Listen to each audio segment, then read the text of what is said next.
जंगली की पहाड़ियों के बीच बसा हुआ राजस्थान का अजमेर शहर दुनिया भर के करोड़ों लोगों के लिए एक अकीदत का मरकज है।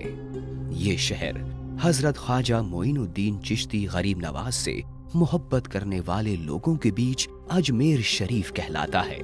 12वीं सदी ईस्वी में ख्वाजा गरीब नवाज जब हिंदुस्तान पहुंचे तो वो दौर सियासी उथल पुथल का दौर था। जंग और उससे होने वाली तबाही अवाम की आम जिंदगी का मामूल थी। ऐसे में उन्होंने राजस्थान का एक ऐसा हिस्सा इंसानी मोहब्बत के पैगाम के लिए चुना जो बाहरी हमलावरों का पहला निशाना होता था। 800 बरस पहले दिया गया उनका अमन और भाईचारे का संदेश आज तक इस वादी में गूंज रहा है।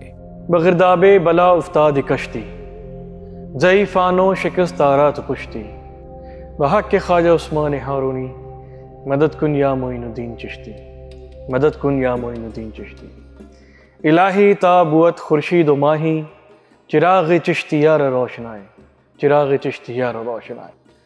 जब तक चांद सूरज की रोशनी बरकरार रहेगी, चिश्तियों का जो चिराग है, जो मोहब्बत का चिराग है, अमन का चिराग है, इंसानियत का चिराग है और ख़िदमत खल्क़ का चिराग है, वो चिराग रोशन रहेगा।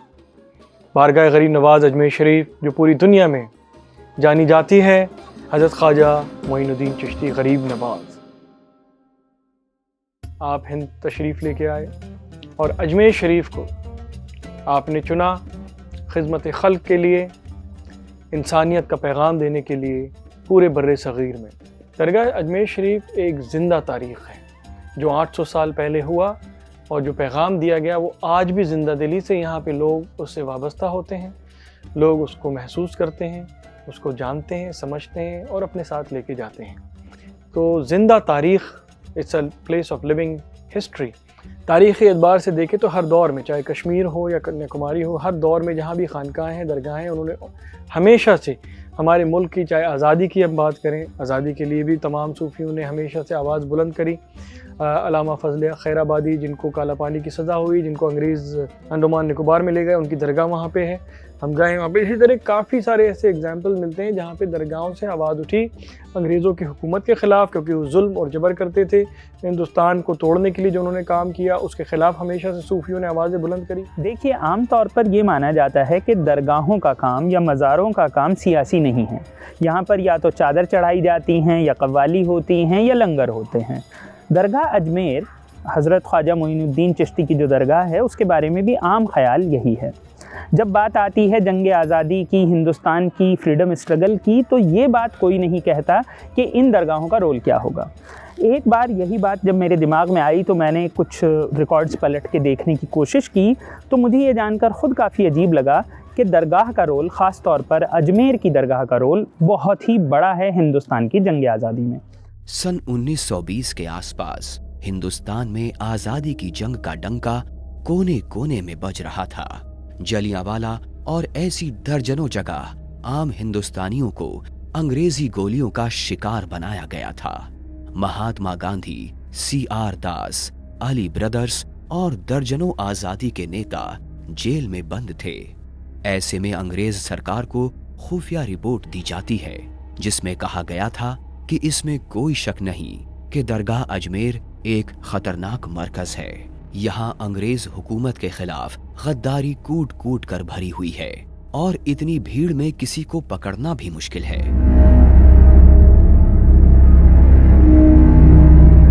सबसे पहले मुझे एक रिपोर्ट मिली, जलियांवाला बाग सबको याद है, सैकड़ों हिंदुस्तानियों को कत्ल किया था अंग्रेज़ों ने। उसके बाद एक कमेटी बनाई गई थी क्योंकि हिंदुस्तानियों के बीच बगावत बहुत ज़्यादा पनप चुकी थी। खिलाफत मूवमेंट अपने पीक पर था, non cooperation movement Gandhi ji चला रहे थे, क्रांतिकारी अपनी गतिविधियां कर रहे थे। उन सब के बीच ये चीज़ पता की गई कि एक कमेटी बनाई अंग्रेज़ों ने कि आखिर हिंदुस्तानी कर क्या रहे हैं। अजमेर में उर्स मुबारक के दौरान अंग्रेजों के खिलाफ प्लानिंग के लिए मुल्क के कोने कोने से लीडर मुलाकात करते थे। आज़ादी के लिए दुआ होती थी। कमेटी की रिपोर्ट में लिखा है कि दरगाह अजमेर हिंदुस्तानी बगावत का सेंटर पॉइंट है, वहाँ से बगावत के बीज पनप रहे हैं।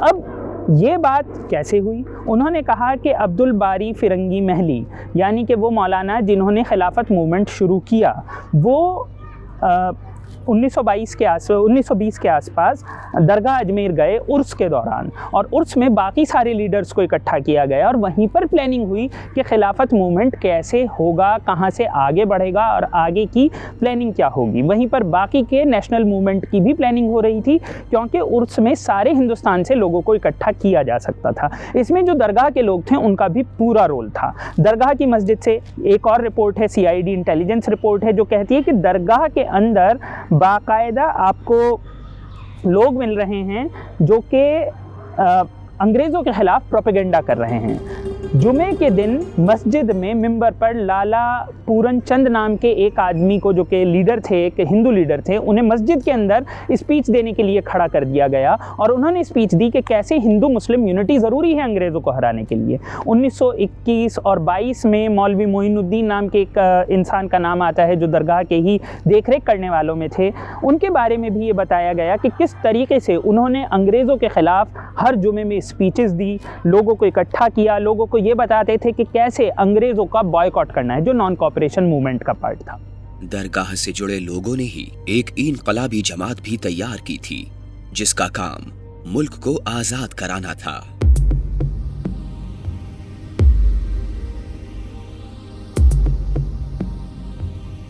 मौलवी मोइनुद्दीन की देखरेख में जमियतुल सबा नाम से एक ऑर्गेनाइजेशन भी बनाई गई। इस ऑर्गेनाइजेशन का काम था हथियार इकट्ठा करके हथियार बंद रेवोल्यूशन, यानी कि इनकलाब, यानी कि क्रांति करना अंग्रेज़ों के ख़िलाफ़। इसमें जो राजपूत आसपास के ज़मींदार, छोटे राजा और ये सब लोग थे, उन्होंने भी इनका कॉपरेशन करने की बात की और सब ने मिलकर एक फ्रंट बनाया और ये तय हुआ कि आसपास की पहाड़ियों पर हथियार इकट्ठे किए जाएंगे और वहाँ से पूरे हिंदुस्तान में ये लोग फैलकर अंग्रेज़ों के ख़िलाफ़ हथियारबंद कार्रवाई को अंजाम देंगे।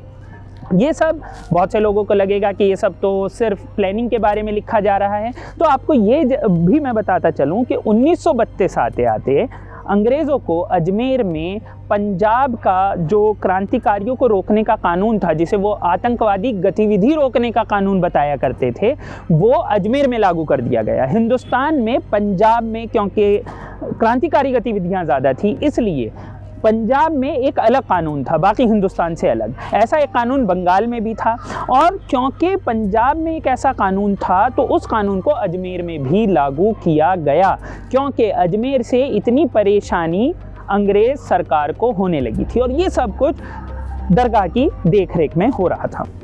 जी, ये बड़ा अहम किरदार निभाया है हर दौर में। दरगाह अजमेर शरीफ और खुदाम ख्वाजा गरीब नवाज़ ने हर दौर में, हर सदी में, जहाँ पे भी हमारे मुल्क पे कोई चैलेंजेस आए हैं, कोई आपदा आई है या ऐसे युद्ध के हालात बने हैं, उसमें दरगाह अजमेर शरीफ ने दुआओं के साथ साथ जो माली इमदाद है, जो भी सरमाए थे, उनसे मदद की। हिंदुस्तान के आज़ाद होने तक दरगाह अजमेर लगातार हिंदुस्तान की जंग आज़ादी में हिस्सा लेती रही। उसके बाद जब 1947 हुई तो हिंदुस्तान पर हमले होने शुरू हुए। पाकिस्तान की तरफ से 1947 में हुआ, फिर 1962 में चीन की तरफ से हुआ, फिर 1965, 1971 और बाद में कारगिल। इन सब के दौरान अजमेर दरगाह का फिर से रोल है। साल 1962 में चीन ने भारत पर हमला किया तो मुल्क में हर किसी ने अपनी कुव्वत के हिसाब से जंग में हिस्सा लिया। उस वक्त मुल्क की माली हालत अच्छी न थी और दरगाह ने ऐसे में 2 किलो सोना और 1 लाख रुपया भारत सरकार को सौंप दिया ताकि मुल्क की फौज सरहद पर बेहतर हथियारों से लड़ सके। 1962 में भी जब इंडिया और चाइना की जंग हुई, उसमें यहाँ पे खुदाम ख्वाजा गरीब नवाज़ की जानिब से, दरगाह अजमेर शरीफ की जानिब से करीब 2 किलो से ज़्यादा सोना, गोल्ड दिया गया। उसके साथ माली इमदाद की गई। मेरे ख़्याल से ये सिम्बॉलिकली उस वक्त जो हमारी इकोनॉमी थी, अर्थव्यवस्था थी, वो स्ट्रगलिंग फेज़ में थी। More than anything else it was a moral and spiritual support of Dargah Ajmer Sharif in all the challenges that our country has ever faced. तो हर दौर में जहाँ भी ऐसे चैलेंजेस और आजमाइश आई है, दरगाह अजमेर शरीफ में ख़ास दुआएं की गई हैं। और भी इसमें आगे अगर हम तारीख़ के हवाले से कहें तो जो भी चैलेंजेस आए, नेचुरल क्लैमिटीज़ आई हैं, वहाँ भी दरगाह अजमेर शरीफ की तरफ से हमेशा उसमें कंट्रीब्यूशन किया गया है। जो भी सरमाए अवेलेबल रहते थे, जो रिसोर्सेज उस वक्त रहती थी, उसको शेयर की गई हैं। और आज भी अगर ऐसे चैलेंजेस आते हैं तो उसमें हमेशा दरगाह अजमेर शरीफ का कंट्रीब्यूशन रहता है आगे से आगे बढ़ के। जैसे मैंने कहा पहले भी कि जैसे गुजरात में जो अर्थक्वेक आया, वहाँ पे भी हमारी तरफ से पीएम फंड्स के अंदर दिए गए, पीएम फंड्स के अंदर काफ़ी रेगुलर सपोर्ट दिया जाता रहा है। कश्मीर में जब फ्लड्स आए थे उस वक्त भी दरगाह अजमेर शरीफ की तरफ से पीएम फंड को सपोर्ट किया गया था। और ये ऐसी खिदमत है जो खिदमत खल्क के लिए हमेशा से दरगाह अजमेर शरीफ पीछे नहीं हटी है, आगे से आगे रह के लोगों को इंस्पायर भी करते हैं। जो भी दरगाह शरीफ से जुड़े हुए जितने लोग हैं, जितने अनुयायी हैं, जितने फॉलोअर्स हैं, उनको भी हम इंस्पायर करते हैं कि मुल्क की तरक्की का हिस्सा बने, नेशन बिल्डिंग का हिस्सा बने, भारत देश की कामयाबी का हिस्सा बने, and be the part of the growth story of a nation. That's the message from Ajmer Dargah Sharif. दरगाह का एक रोल है, इस रोल के बारे में आमतौर पे लोग बात नहीं करते हैं। क्यों नहीं करते हैं ये एक अलग बात है, लेकिन जब हम इतिहास के पन्नों को पलटते हैं और गौर से देखते हैं तो हमें पता चलता है कि दरगाह ने सिर्फ इतना ही नहीं किया है कि दुआ की हैं या फिर लंगर में खाना खिलाया है। जब हिंदुस्तान की आवाम परेशान थी, जुल्म सह रही थी, तो सामने आकर जालिम का मुकाबला किया है, और ये चीज़ दरगाह ने लगातार की। तो दरगाह अजमेर शरीफ की मुसलसल कोशिशें और जो अहमियत है नेशन बिल्डिंग में, देश की तरक्की के लिए, इंस्पिरेशन के लिए, वो 800 साल से मुसलसल बढ़ती रही है। और आज भी कोई भी चैलेंजेस आते हैं, सबसे पहले अजमेर दरगाह शरीफ की तरफ से आवाज़ भी उठती है, सपोर्ट भी आता है और देश के साथ खड़े रहते हैं। दरगाह अजमेर शरीफ मिसाल है उस तहजीब की जो हिंदू और मुस्लिम के संजोग से भारत की मिट्टी पर पनपी है। यहाँ जर्रे जर्रे पर भाईचारे की छाप साफ दिखाई पड़ती है। एक अहाता आता है जिसमें अकबरी मस्जिद है और बुलंद दरवाज़ा आता है। उस बुलंद दरवाजे पे एक सिल्वर शैंडलियर लगा है, चांदी का एक झूमर है, जिसको 1982 में 1982 में जब ज्ञानी जेल सिंह हमारे हिंदुस्तान के राष्ट्रपति थे, जब वो यहाँ पे हाज़िरी के लिए आए थे, तो गोल्डन टेम्पल अमृतसर की जानिब से ये तोहफ़ा अजमेर दरगाह को दिया गया था। तो वो भी एक सिंबॉलिक शैंडलियर आज भी लगा है जो हमारे देश की गंगा जमनी तहजीब, एकता को, अखंडता को और आपस के प्यार मोहब्बत को दर्शाता है कि किस तरह से गोल्डन टेम्पल अमृतसर की तरफ से ये तोहफ़ा दरगाह अजमेर शरीफ को दिया गया। इसके बाद जब हम आगे बढ़ते हैं तो जो मशहूर और मारूफ देग है लंगर का, जो लंगर जिसमें तकसीम होता है, हज़ारों किलो की तादाद में लंगर दिया जाता है और लाखों लोगों तक वो लंगर दिया जाता है, जिसमें बड़ी देग जो अकबरी देग है और जो छोटी देग जिसको जहांगीर बादशाह के ज़माने में यहाँ पे पेश किया गया था, इसमें आज भी शुद्ध शाकाहारी लंगर बनता है, वेजिटेरियन स्वीट राइस होती है। और बड़ी देग की कुवत है करीब 4800 किलो और छोटी देग में 2400 किलो खाना बनाया जाता है। और ये लंगर जो है तमाम जो ज़ायरीन दरगाह में होते हैं उन तक उनको दिया जाता है और उसके आसपास जितने गांव हैं वहाँ पे इस लंगर को भेजा जाता है। बाबा फरीदुद्दीन गंज शकर का जो चिल्ला है बड़ा ख़ास है। इसमें तमाम जो ख़ासकर सिख समुदाय के जो मानने वाले हैं वो बाबा फरीद की बड़ा अहमियत और तरजीह इसलिए देते हैं क्योंकि बाबा साहब ने शेख फरीद के नाम से जो पूरे पंजाब खित्ते के अंदर खिदमत करी, वो आज भी वहाँ पे बड़े ही ख़ास तरीके से बड़े अदब के साथ याद किया जाता है। और बाबा फरीद की जो सेइंग्स थी, जो तालीमात थी, उसको आगे चल के हज़रत बाबा गुरु नानक ने भी गुरु ग्रंथ साहिब में दर्ज किया। और आज जितने गुरुद्वारे हैं पूरी दुनिया में, वहाँ पे जब शबद कीर्तन पढ़े जाते हैं तो बाबा फरीद की तालीमात को, उनकी बानी को फरीद बानी के नाम से दोहराया भी जाता है। तो ये बड़ी ख़ास एक कुव्वत है और एक कंट्रीब्यूशन रहा है बाबा साहब का पंजाब खित्ते में। और आज भी जब चिल्ला मुबारक खुलता है तो कई बहुत बड़ी तादाद में पंजाब से सिख हजरात आते हैं वहाँ पे हाज़िरी के लिए। बारगाह गरीब नवाज़ में हर कौम व मिल्लत के लोग आते हैं, हिंदुस्तान के हर कोने कोने से आते हैं, कश्मीर से कन्याकुमारी तक, हर सिंध से, चारों दिशाओं से आते हैं।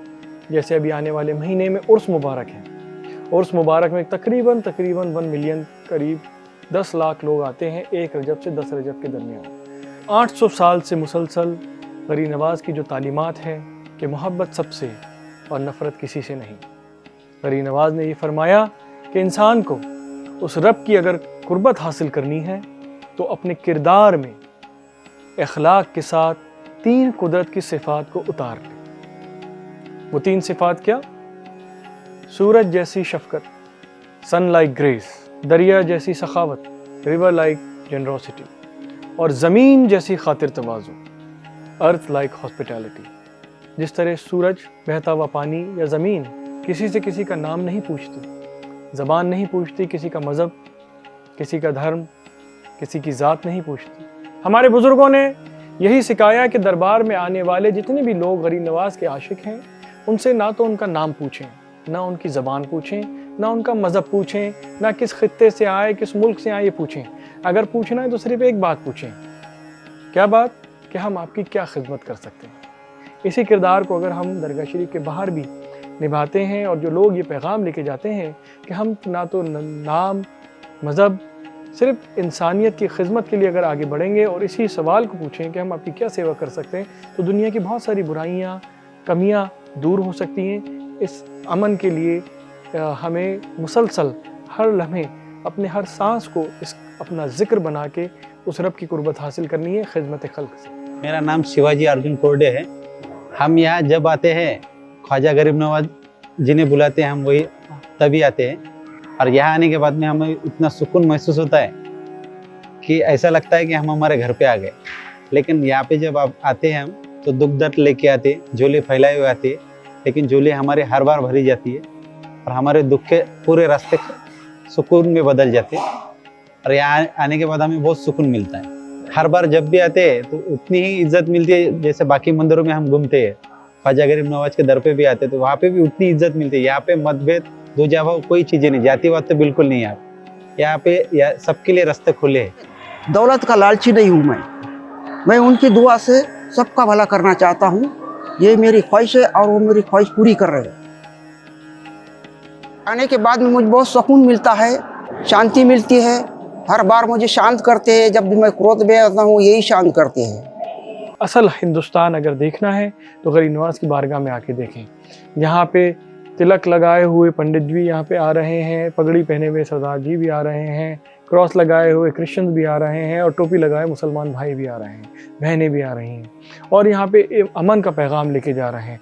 यहाँ पे कोई भेदभाव नहीं है। जिस तरह मैंने लंगर की बात करी, ये जो लंगर एक ऐसा लंगर जिसमें हम अनियन और गार्लिक, प्याज और लहसुन भी नहीं मिलाते, जो मीठे चावल हैं, और दलिए का लंगर जिसमें हमारे जैन धर्म के भाई बहन भी आके उस लंगर को खा भी सकें, खिला भी सकें।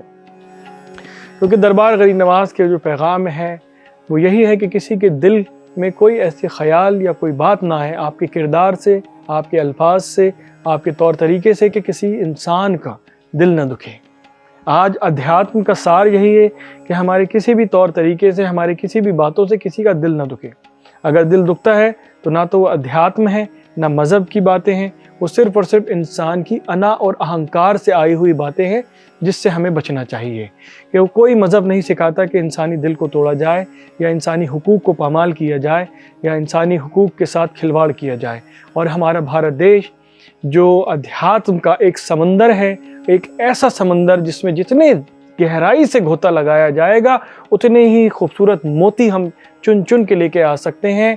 800 साल की अगर हम बात करें, चिश्तिया सिलसिले की बात करें, या उससे पहले हज़ारों साल की तारीख़ देखें हमारे मुल्क भारत देश की, तो जहाँ पे जो आध्यात्मिक गुरु हुए हैं, सूफ़ी संत हुए हैं, ऋषि हुए हैं, मुनि हुए हैं, गुरु हुए हैं, योगी हुए हैं, या सूफ़ियों ने बैठ के जो हमाहंगी की बात करी है, सूफ़ी भक्ति ट्रेडिशन की बात करें, कश्मीर की बात करें तो आदि शंकराचार्य ने जो अद्वैता की बात करी वही गरीब नवाज ने वहदतुल वजूद के अंदर कहा।